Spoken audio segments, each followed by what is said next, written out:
예, 여러분들 3차시 마지막 수업입니다.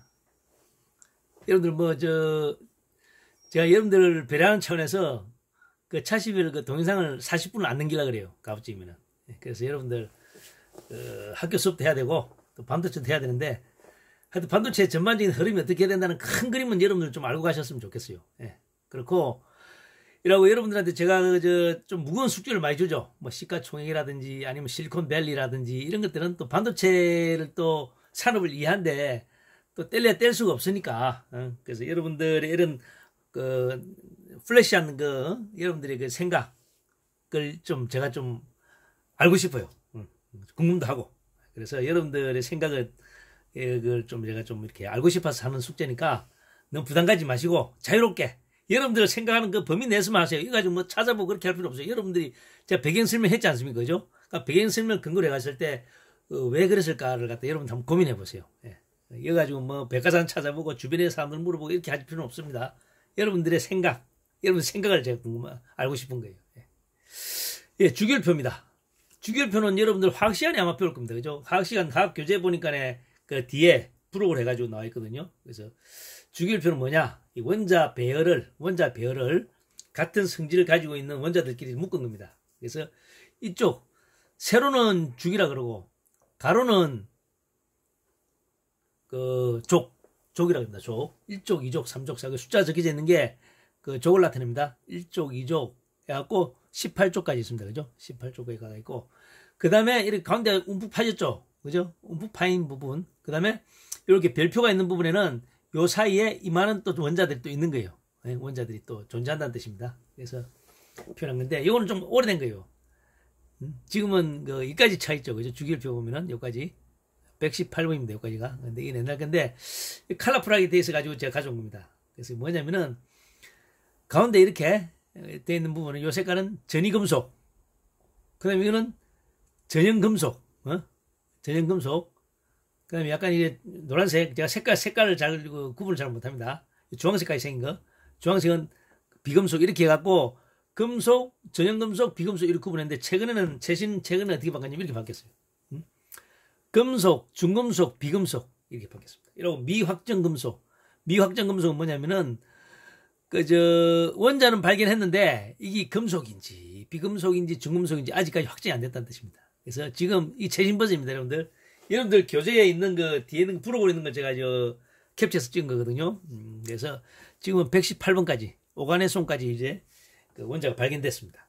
발견됐는데 보통 발견되면은 발견한 사람들의 이름을 많이 따요. 보시면은 이름 대충 보면은 이게 어떤 사람인지 누군지 알 수 있겠죠. 그래서 뭡니까? 111번 렌트게늄. 렌트게늄 하면 생각나는 사람 있죠. 렌트겐. 그죠? 코페르니슘. 코페르니슘 하면 또 누굽니까? 코페르니쿠스인가? 뭐 하여튼 사람 이름은 비슷하죠. 그죠? 이것처럼 사람 이름을 따서 이렇게 레드포디움, 레드포드, 그죠? 레드포디움 뭐 이렇게 돼 있죠. 그래서 색깔별로 이렇게 구분했는데 대체적으로 금속이 많죠. 그죠? 금속. 여기까지 금속입니다. 여기까지 금속이고 그 다음에 중금속이 주로 보면 반도체 소재로 많이 사용되고 있습니다. 그래서 금속은 도체, 중금속은 반도체, 비금속은 부도체 이렇게 간단하게 이렇게 여러분들 개념 정리를 이렇게 하셔야 돼요. 뭐 90% 이상 맞을 겁니다. 예, 그렇게 해가지고 중금속은 금속과 비금속의 중간이니까 그냥 우리가 도체, 부도체 중간을 반도체라 하듯이 중금속을 이렇게 이해하시면 돼. 예, 이렇게. 그래서 반도체 산업에서 사용되고 있는 많은 원소들이 실리콘, 저마늄, 그 다음에 불순물로 사용되는 거가 붕소, 인, 비소 이런 게 많이 사용되고 있다. 근데 화합물 반도체로 갈륨 비소가 있다 그랬죠. 그죠? 갈륨 비소. 네, 요런 그러니까 중금속 쪽으로 사용 많이 되는 게 반도체 산업이다라고 보시면 될 것 같아요. 그죠? 네. 그렇게 되어 있습니다. 근데 제가 여러분들한테 주기율 관련된 책을 한 건 제가 소개하려고 합니다. 이게 뉴턴이라고 하는 월간 잡지책에서 만든 책인데요. 완전도의 주기율표라고 나왔습니다. 선생님도 한 권 샀는데요. 책이 괜찮아요. 완전히 풀 칼라고 뭐 책값도 뭐 그리 비싸지 않습니다, 여러분들. 그래서 여러분들 특히 저 과학 쪽에 관심이 많으신 분들은 이 책을 한 권 사서 보는 것도 괜찮을 것 같아요. 이 보면은 자세히 잘 되어 있습니다. 뭐 정가가 한 2만 원인데 온라인으로 사면 한 18,000원 하겠죠, 그죠? 예, 그래서 요거 책 가급적이면은 한 권 사보세요. 사서 보면은 원소를 이해하는데 도움이 많이 될 겁니다, 여러분들. 그래서 이 책은 또 어떻게 되냐면 이 책은 좀 더 분석이 좀 디테일하게 되어 있습니다. 보시면은 보셔요. 요렇게 박스 쳐져 있는 거 요는 전이원소 해가지고 3족부터 11족까지 원소 가로로 배열되어 있는 거는 같은 주기, 그죠? 주기죠. 1, 2, 3, 4, 5, 6, 7. 요 주기는 뭐냐 그러면은 아까 이제 다음에 이제 원자 배열하고 전자 배열 구분할 때 하고 그때 추가로 좀 설명하겠습니다. 전이원소는 이렇게 3족부터 11족까지 원소를 전이원소란다. 이렇게 보시면 될 것 같아요. 그래서 성격이 좀 비슷하다. 비슷한 성질을 가지고 있는 경우가 많다. 뭐에 됐어요. 요쪽은 이렇게 가로로 형성된 거는. 그 다음에 1, 2족하고 12족에서 18족은 전형원소라고 그래요. 전형원소라 가지고 세로로 배열된 원소 이렇게 이런 원소들끼리는 비슷한 성질. 근데 전형원소는 세로로 동족 원소로 해가지고 비슷한 성질을 가지고 전이원소는 가로로 배열된 거 같은 주기에 있는 거 요끼리 비슷한 성질을 띈다. 여기 좀 차이 있네, 그죠? 이렇게 이해하시면 될 것 같고, 그 다음에 우리가 보통 일족은 알카리 원소라고 그래. 알카리 금속. 1쪽은 수소는 제외하고 수소는 비금속이라고 그랬죠. 그래서 이쪽은 알카리 금속. 그 다음에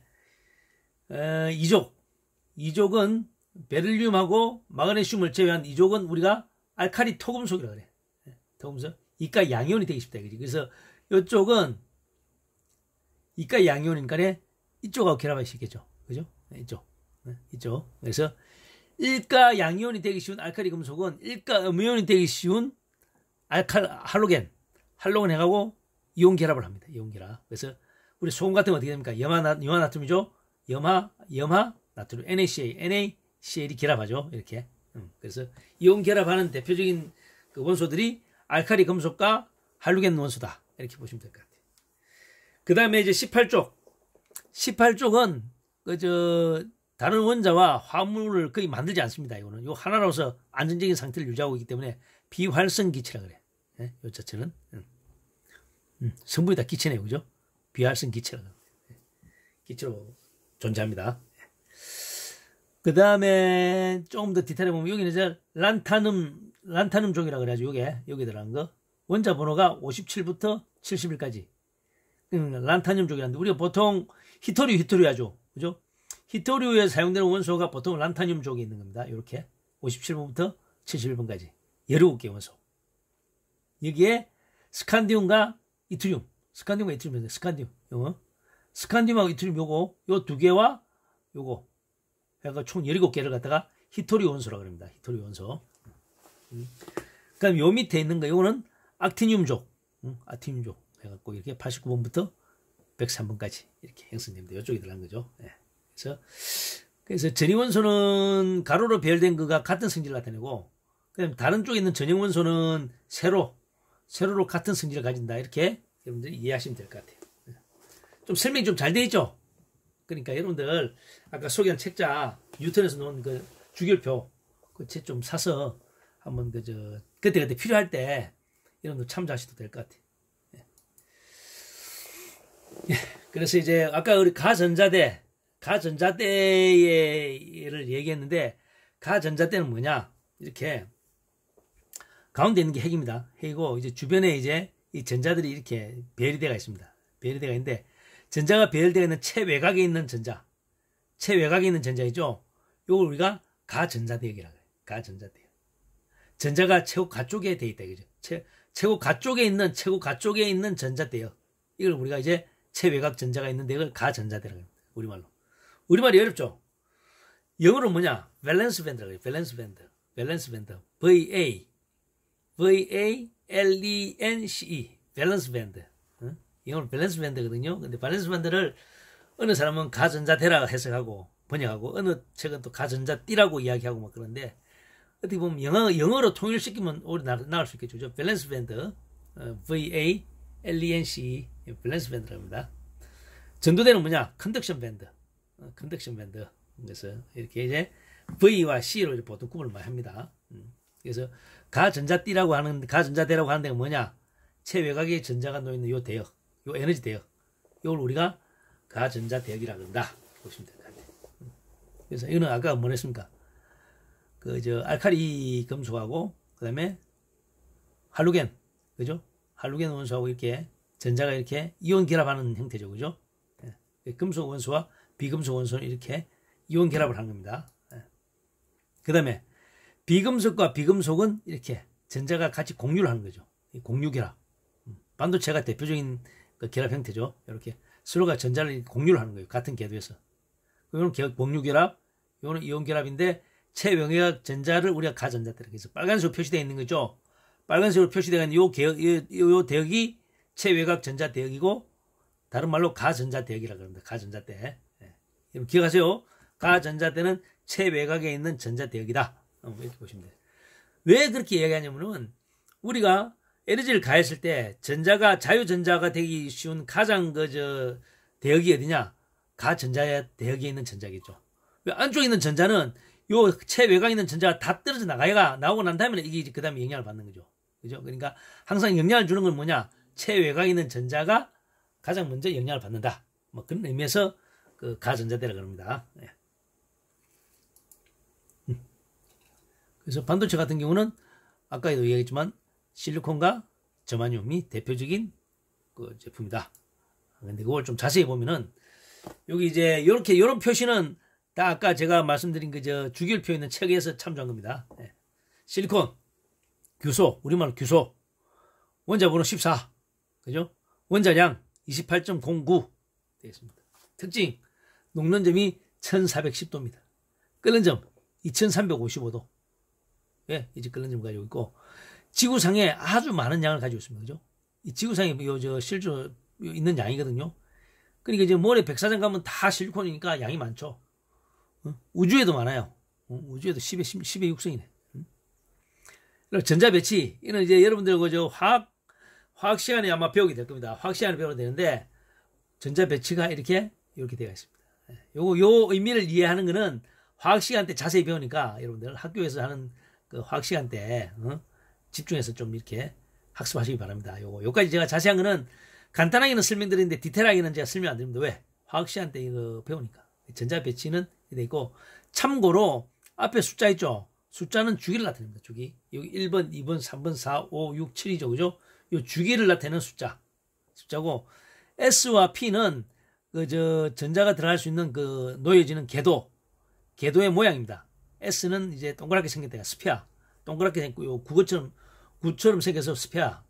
S라 그러고, P는 하여튼 PX, PY, PZ라 그래가지고, 하여튼 생겼는데, 요렇게 이제 S, P, D, F, G, 이렇게 쭉 이제 궤도가 이제 쪼개져요. 좀 세분화됩니다. 이거는 자세한 거는 화학시간 때 배우니까, 여러분 화학시간 때 좀 참조해서 배우면 될 것 같아요. 전자배치는 이렇게 이렇게 적을 수 있다. 있고, 주로 반도체 재료로 사용되고 있고, 수지라든지 유리의 재료로도 사용된다. 교수가 두루두루 많이 쓰이죠. 그죠? 그 다음 저마늄. 옛날에는 게르마늄이라고 그랬어요. 근데 요새는 저마늄이라고 합니다. 저마늄. 용어도 여러분들 좀 알아두셔야 돼. 원자 번호 32. 저마늄. 원자량은 72.65, 63. 녹는 점 937도. 끓는 점 오히려 실리콘보다 높네. 그죠? 녹는 점은 낮는데 끓는 점은 더 높네. 그죠? 지구의 양이 어떻습니까? 저마늄이 적죠? 그러니까 저마늄이 지구상에 그리 많지, 실리콘보다 훨등하게 적으니까 대량으로 반도체를 생산하는 데는 이게 좀 저마늄 한계가 있죠. 그죠? 네, 저마늄이. 과거에는 반도체 재료로 저마늄이 사용됐습니다. 트랜지스타에도 주로 사용되는데 지금은 메인이 이제 실리콘으로 바뀌었죠. 네, 그렇게 하시면 될 것 같아요. 전자 배치는 이렇게 3D에 10개, 4S 2개, 4P 2개 되어 있습니다. 그래서 이는 저 최외곽의 궤도가 얼마냐? n 이꼴 4번 주기라고 보시면 되죠. 1, 2, 3, 4. 4번 궤도. 4번 궤도 쭉 따라가면 어떻게 있습니까? 점화점 있죠? 3번 궤도 쭉 따라가면 어떻게 됩니까? 실리콘 있죠? 그래서 주기를 나타낸다, 이거는. 주기를 나타내는데, 이건 보통 이제 화학 용어로는 주양자수라고 그래요. 주양자수. 주양자수는 제가 따로 강의하는 걸로 하겠습니다. 주양자수에는 그 주양자수에 들어갈 수 있는 전자의 개수를 갖다가 우리가 주기율표 보면 알 수가 있어요. 주기율표에 보면은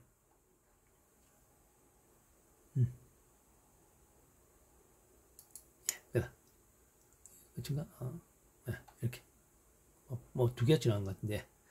그래서 반도체 물성은 우리가 이제 앞으로 이런 순서대로 이제 배우게 될 겁니다. 예. 먼저 물성은 우리가 이제 물리적 성질, 보통 이렇게 이제 보통 표현하죠. 그죠? 물리는 뭐냐? 물론 전기나 자기, 광학, 역학, 열적 성질을 통틀어서 말하는 게 물리적 성질이다. 이렇게 이야기하시면 될 것 같아요. 원자 구조. 원자 구조는 여러분들이 고등학교 때 아마 다 배웠죠. 그죠? 고등학교 1학년 때 되면 이제 배우게 됩니다. 이거 화학 시간에. 그래서 배우게 되는데, 이것은 자세히는 안 하겠습니다. 여러분들 뭐 학교 수업하고 또 중복이 되니까. 원자는 크게, 톰이란 게 뭡니까? 어가 이제 부정이고 톰이 자르는 분리하다는 뜻이죠. 쪼개다는 뜻이죠. 쪼갤 수 없는 최소한의 그걸 이제 보통 이제 원자라 그러죠. 그래서 여러분들 원자와 원소의 차이점이 뭔지 아세요? 원자와 원소의 차이점에 대해서도 아시는 분들은 수기 작성에다 조금 코멘트 남겨놔 보세요. 원자와 원소가 뭐지? 아까 실리콘 원소 이야기, 주기율표 놓는 건 원소지 않습니까? 그죠? 근데 또 원자가 나왔죠. 그러니까 원자와 원소의 차이점이 뭔지, 예? 그걸 좀 여러분들이 좀 설명해 보세요. 원자는 양성자, 중성자, 전자로 구성되어 있습니다. 원자는. 근데 양성자와 중성자 대비 전자는 무게가, 양성자와 중성자 무게가 비슷합니다. 전자는 양성자 무게의 1840분의 1. 그러니까 전자는 되게 가벼워요. 왜? 무게가 1840분의 1이니까. 되어 있고, 원자 구조는 통상적으로 이렇게 되어 있습니다. 가운데 원자 핵이 있고, 원자 핵은 양성자와 중성자로 구성이 되어 있죠. 그죠? 센터에 원자 핵이 있고, 원자 핵을 중심으로 이렇게 전자가 이렇게 마치 원운동을 합니다. 태양을 중심으로 지구가 돌듯이 이렇게 원운동을 합니다. 원운동을 하는데, 전자에서 가장 안쪽에 있는 궤도, 핵에서 가장 안쪽에 있는 궤도, 이걸 1번 궤도로 그래요. 1번 궤도. 그 다음에 2번 궤도, 3번 궤도로 되어 있습니다. 그래서 이 중간중간에는, 궤도 중간에는 전자가 존재하지 않습니다. 존재하지 않고, 전자가 놓여있는 궤도, 요걸 이제 우리 n 이꼴 1번, 2번, 3번 궤도로 하는데, 요 n의 숫자, 요걸 주양자수라고 그래요. 주양자수. 그래서 n 이꼴 1번 궤도에 들어갈 수 있는 전자의 개수는 몇 개냐? 이거 뒤에 나오네요. 뒤에 나오니까, 뒤에 가서 좀 보충 설명한 걸로, 이렇게 원자 구조 이렇게 되어 있습니다. 되어 있고, 원자의 크기를 어떻게 보통 비유를 하느냐? 원자의 크기를, 이게 이제 원자 구조죠. 그죠? 원자의 크기, 그 다음에 10분짜리 동전의 크기, 그 다음에 지구의 크기, 요 세 개의 크기가 있습니다. 이 세 개의 크기가 뭘 의미할까요? 네? 이 세 개가 다 이제 비교되는 그 등식이 있습니다. 뭐냐, 그러면, 지구와 10분짜리의 크기 비교가, 크기 비교가 10원짜리와 원자의 비교하고 대등하다는 거죠. 무슨 말인지 알겠습니까, 여러분들? 원자의 크기와 10원짜리의 크기가 10원짜리와 지구의 크기와 만큼 크기와 그 비율이 비슷하다는 거죠. 그러면 원자가 얼마나 작은지 알 수 있겠죠. 그죠? 지구의 크기에 비해서 10원짜리 크기와 비교한 거가 원자하고 10원짜리 크기와 비교가 똑같다는 거죠. 등식이 성립하는 거죠. 이 그림이 이해됐습니까? 그래서 여러분들이 원자의 크기를 대충 여러분들이 상상한다 그러면, 지구의 크기에 비해서 10원짜리 동전의 크기가 마치 10원짜리 크기와 원자의 크기하고 똑같은 비율로 비교가 될 수 있겠구나. 이렇게 생각하시면 돼요. 여러분들. 그래서 원자의 크기를 갖다가 나타내는 단위가 있습니다, 여러분들. 우리가 앞 시간에는 마이크로, 나노까지 배웠죠. 근데 피코 이렇게 배웠는데 원자의 크기는 옹스트롱이라는 단어를 배웁니다. 옹스트롱. 옹스트롱이 어떻게 되냐면 보통 알파벳 대문자 A에 위에 동그라미가 딱 그려져 있습니다. 이거는 옹스트롱이라고 해가지고 이거는 0.1 나노메타입니다.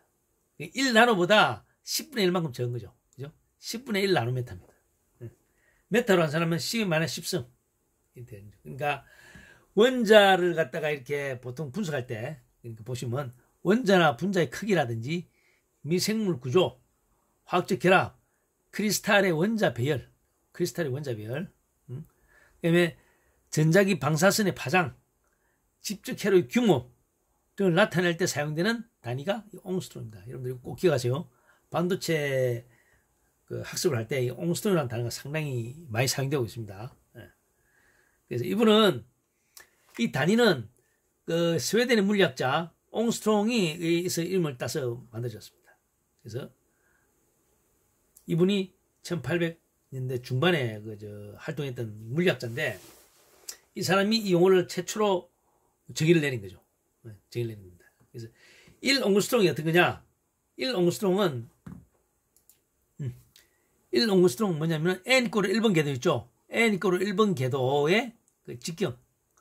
원자 핵을 중심으로 N-1 1번 궤도에 전자가 이렇게 있을 때 이 직경을 우리가 1옹스트롱으로 정의를 내렸습니다. 누가? 아까 옹스트롱이라는 물리학자가. 그래서 그 사람 이름을 따서 단위가 만들어진 겁니다. 1옹스트롱.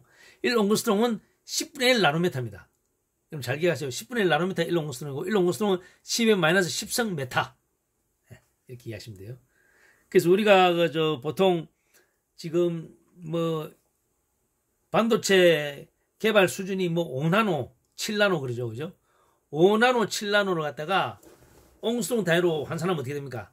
50옹스트롱, 70옹스트롱 되겠죠. 그죠? 그 50옹스트롱이라는 건 뭐냐면은 마치 원자의 크기가 1옹스트롱이라고 봅시다. 간단하게. 그러면 원자가 50개가 이렇게 모여있으면 차곡하게 이렇게 딱 모여있으면 50옹스트롱이 되는 거죠. 일정하게 배율이 딱 이렇게 맞춰져 있으면. 그죠? 70개 있으면 70옹스트롱. 그러니까 이렇게 이 숫자를 계속 줄여나가는 거죠. 지금 3나노까지 개발한다 그러지 않습니까? 3나노면은 원자가 30개가 이렇게 모여있는 게 3나노죠. 그러니까 얼마나 미세합니까? 그죠? 그까지 들어가는 거예요. 지금 현재 반도체 개발 실력이. 그래서 아까 N을 주양자수라고 그랬죠. 주양자수에는 전자가 들어갈 수 있는 개수가 한정되어 있습니다. 완전 많이 들어갈 수가 없어요. N 꼴 1번 궤도에는 몇 개? 최고 안쪽에 있으니까 궤도의 크기가 작겠죠.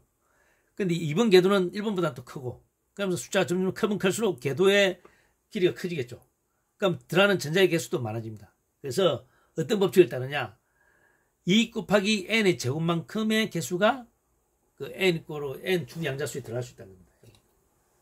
그래서 n 이꼬로 1번 궤도면은 전자의 개수가 총 전자가 들어갈 수 있는 전자의 개수가 몇 개입니까, 여러분들? 2 곱하기 1의 제곱이죠. 2 곱하기 1의 제곱이니까 전자 개수 몇 개입니까? 2개가 들어갈 수 있죠. n 이꼬로 1번 궤도는 전자가 2개가 들어갑니다, 여러분들. n 이꼬로 1번 궤도는 n 이꼬로 2번 궤도는 몇 개 들어갑니까, 여러분들? n 이꼬로 2번 궤도는 2를 넣으면 어떻게 돼요? 2 곱하기 2의 제곱이죠. 2 곱하기 2의 제곱은 뭡니까? 8개죠. 그죠? 그러니까 n 이꼬로 1번 궤도는 2개, n 이꼬로 2번 궤도는 8개, n 이꼬로 3번 궤도는 몇 개 들어갑니까? 3을 넣으면 어떻게 돼요? 3을 넣으면 2 곱하기 3의 제곱이죠. 몇 개입니까? n 이꼬로 3번 궤도는 18개가 들어갑니다. 맞죠? 여러분들. 그렇게 계산합니다. 그럼 아까 주기율표로 다시 돌아가 볼게요. 네, 주기율표면 되게. 주기율표 보면은 n 이꼬로 1번 궤도, 메뉴에 있는 게 n 이꼬로 1번이라고 그랬죠. 그죠? 주기. n 이꼬로 1번 궤도 전자가 몇 개 들어갑니까? 원자가. 전자가 2개 들어가죠. 전자가 2개 들어간다는 소리는 그게 해당되는 원소가 2개가 돼요. 2개가 있다는 뜻이에요. 1개, 2개. 그죠? 1개, 1번, 2번. 원자 번호가, 여러분들, 원자 번호가 전자의 개수잖아요. 그죠? 원자 번호가 전자의 개수입니다. 원자 번호가 1번, 2번. 그러니까 전자가 2개 들어갔죠. 그 n 이꼬로 1번 궤도에는 전자가 2개밖에 못 들어갑니다. 그러니까 2번 궤도는 몇 개 들어간다 그랬어요? 2번 궤도는 8개 들어간다 그랬죠? 하나, 둘, 셋, 넷, 다섯, 여섯, 일곱, 8개. 그죠? 이렇게 8개가 들어간다. 3번 궤도는 몇 개 들어간다 그랬습니까? 3번 궤도는 18개 들어간다 그랬죠. 근데 보십시다. 하나, 둘, 셋, 넷, 다섯, 여섯, 일곱, 8개 돼 있죠. 3번 궤도는 18개 들어가는데 8개밖에 표현이 안 돼 있네? 나머지 10개는 어디 있습니까? 나머지 10개는 요 밑으로 들어가 있습니다. 이렇게. 21번부터 30번까지가 3번 궤도에 들어가야 될 원자들이 이쪽에 그려져 있는 거죠. 이건 무슨 의미냐 그러면은 3번 궤도에 전자가 놓여야 되는데 3번 궤도에 전자가 놓여지기 전에 4번 궤도에 1번, 2번이 먼저 들어간다는 거죠. 4번 궤도에. 4번 궤도 1번, 2번 전자 2개가 먼저 들어가고 그 다음에 3번 궤도에 10개가 들어간다는 소리예요. 요거는 여러분들 화학시간 때 배우게 됩니다. 전자가 어떻게 배치되는지가 질서정연하게 3번 궤도가 다 차면 4번 궤도로 넘어가는 게 아니고 3번 궤도가 8개 차고 그 다음에 4번 궤도에 2개가 차고 3번 궤도에 10개가 또 차고 4번 궤도에 8개 차고 이렇게 들어가는 거예요. 순서가. 왜 그러니까 이 주기율표를 보면은 전자 배열이 어떻게 되는지를 여러분들이 주기율표 보면 알 수 있는 거예요. 그거는 여러분들이 화학시간에 차차차차 배우게 되는데 그래서 참고적으로 이야기할 건 뭐냐면은 체외곽의 개수는 모든 원자의 체외곽 개수는 체외곽 전자의 개수는 8개를 넘어갈 수가 없습니다. 항상 8개 넘어갈 수 없어요. 8개가 맥시멈이라고 보시면 됩니다. 체외곽 전자의 개수는. 그렇게 이해하시면 돼. 요거는 이제 자세한 거는 별도로 또 화학시간이나 또 별도 시간이 있으니까 그때 가서 보충 수업을 들으면 될 것 같아요. 선생님 저한테 왜 8개 이상 안 들어갑니까? 이렇게 따져도, 저는 그 이상으로 설명해 줄 수가 없습니다. 예. 그건 이제 화학시간 때 선생님한테 추가로 좀 보충 듣는 거라고. 맥스로 8개가 들어간다. 8개가 가장 안정적인 그 맥스의 개수고 체외곽 전자는 꽉 찼을 때, 8개가 꽉 찼을 때 우리가 아까 비활성 기체라고 그랬죠. 그죠? 18쪽. 18쪽에 해당되는 게 체외곽 전자가 8개입니다. 딱. 이렇게 하시면 돼요. 그래서 알칼리 금속은 체외곽 전자가 1개. 알칼리 토금속은 체외곽 전자 2개. 이때죠. 그다음에 할로겐 금속은 체외곽 전자가 7개입니다. 체외곽 전자가. 아까 주기율표에 보면은 그 개수가 17쪽은 7개, 16쪽은 6개.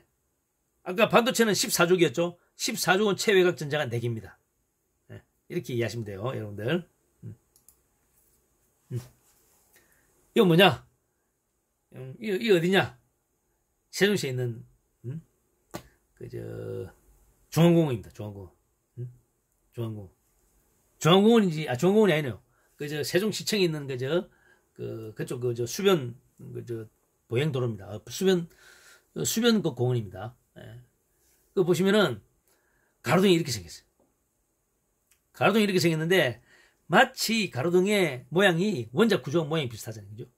가운데 있는 게 여기 원자핵이고 주변에 구름처럼 쫙 이렇게 있는 게 마치 전자 배치가 이렇게 되겠단 말이지. 그죠? 그래서 여기 마치 원자의 모양을 이렇게 형상한 거 아니냐 이런 생각이 좀 들더라고요. 예. 자세히 보면 이렇게 되어 있습니다. 이렇게. 참 난해하죠. 저는 가로등을 이렇게 복잡하게 만든 경우도 처음 봤어요. 그죠? 난해합니다. 그래서 이거는 원자의 구조를 이렇게 형상한 거 아니냐. 이 가로등을 만든 사람이 틀림없이 과학자가 아니냐 이런 생각이 들더라고요. 이 불 들어오면 되게 멋있겠죠. 그죠? 네. 원자 구조입니다, 되게. 그리고 태양계하고 원자계. 태양계하고 원자계는 좀 비슷합니다. 이런 매크로한 케이스고, 우리가 첫 시간에 배웠죠. 수의 명칭에 수의 크기가 가지고 점점 작아졌다 점점 커지면서 이렇게 태양계로 넘어가는 것 같죠. 마찬가지입니다. 태양계에서 어떤 행성들이 움직이는 거하고 원자계에서 전자가 움직이는 거하고는 좀 유사하다고 보시면 돼요.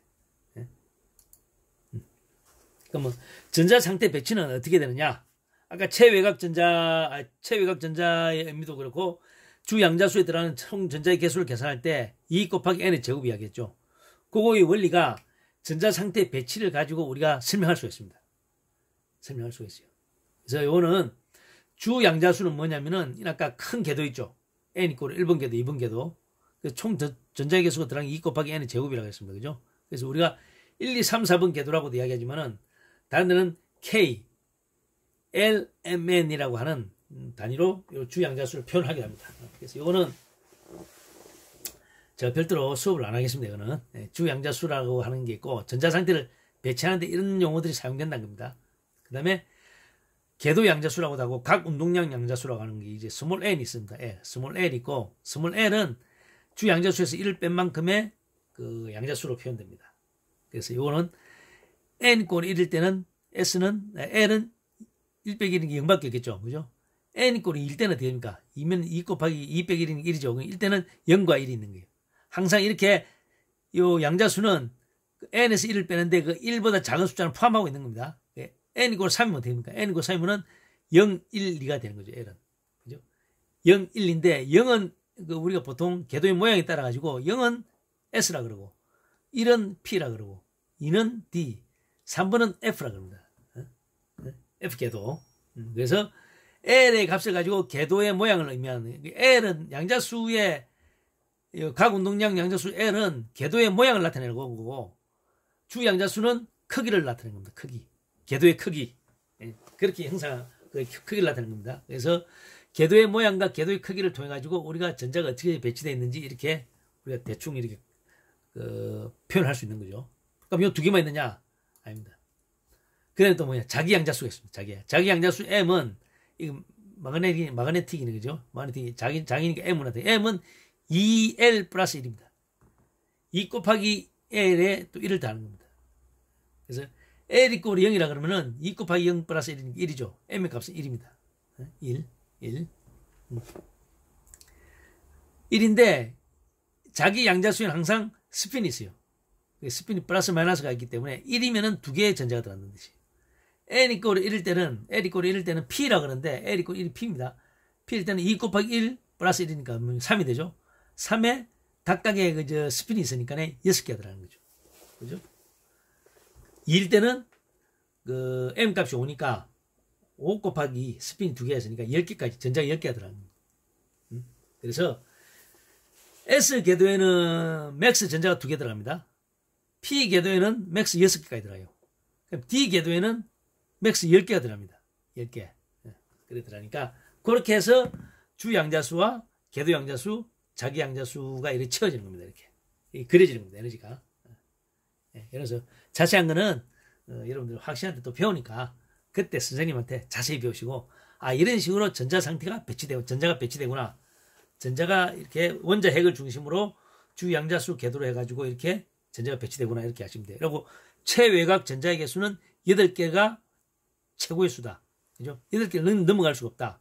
이런 주기율표를 통해서도 우리가 전자 상태를 갖다가 표기를 우리가 할 수가 있다. 이 정도 학습을 통해서 여러분 배우게 됩니다. 그래서 n 이꼴 1일 때는 l이 가질 수 있는 값은 0입니다. 그죠? 0은 오비탈이 궤도거든요. 궤도 이름이 1s가 되는 거죠. 주 양자수 1에 궤도 양자수 s 해가지고 1s가 됩니다. 1s에 전자가 몇 개 들어간다? 2개가 들어간다. 맥스. 그죠? 그 다음에 주 양자수 2일 때는 L 값은 0과 1이 되죠. 0과 1이 됩니다. 그때는 ES2P가 되는 겁니다. ES2P. 그때 자기 양자수는 0, 마이너스 1, 0, 플러스 0이 됩니다. 3개 되죠. 곱하기 2 해가지고 스핀이 먹으니까 이는 6개. 1일 때는 2개. 이래가지고 2번 궤도에는 8개가 들어갈 수 있는 거죠. 그죠? 8개. 3번 궤도에는 L 값이 0, 1, 2가 됩니다. 0, 2가 될 때가 3S, 3P, 3D가 되는 거죠. 그래서 각각의 오비탈 개수는 이렇게 되고 전자의 수는 곱하기 1을 해줘야 되죠. 스핀이니까 2개, 6개, 10개 되니까 총 18개가 3번 양자수의 개수에 들어가는 겁니다. 그죠? 4번은 L 값이 0, 1, 2, 3을 가질 수 있죠. 그때 오비탈 표현은 이렇게 합니다. 4S, 4P, 4D, 4F.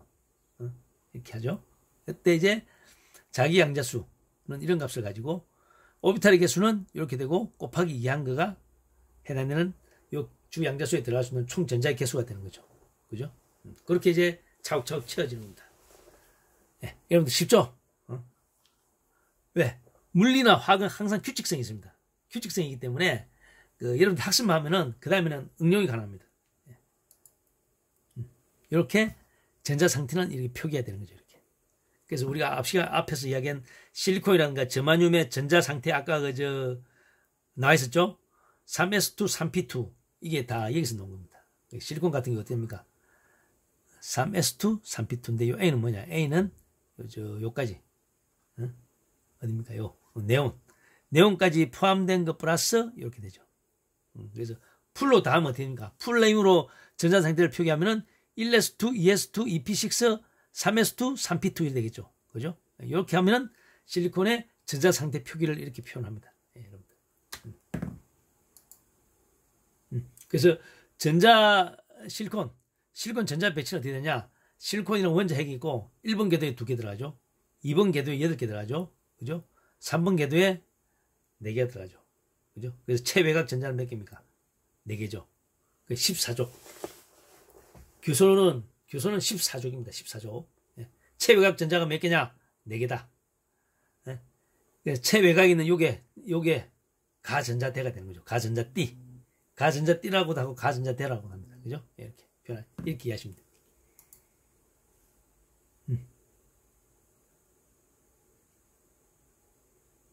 그죠? 실리콘 규소입니다. 1번 궤도에 2개 들어가고 2번 궤도에 8개 들어가고 3번 궤도에 4개가 들어간 거죠. 이렇게 4개가 이렇게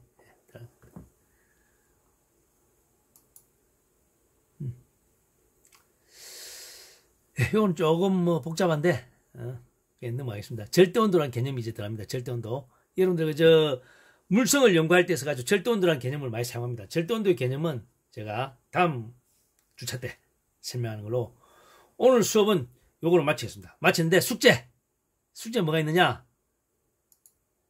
숙제는 제가 여러분들 숙제는 뭐냐? 주기율표에 보면은 요 118번 오간의 손 있죠. 오간의 손. 118번 오간의 손에 전자 상태 배치를 갖다가 한번 여러분들 표기해 보세요. 1s2부터 1s2, 2s2, EP2, EP6 이래가지고 쭉 해가지고 오간의 손까지 저 원자 번호가 118입니다.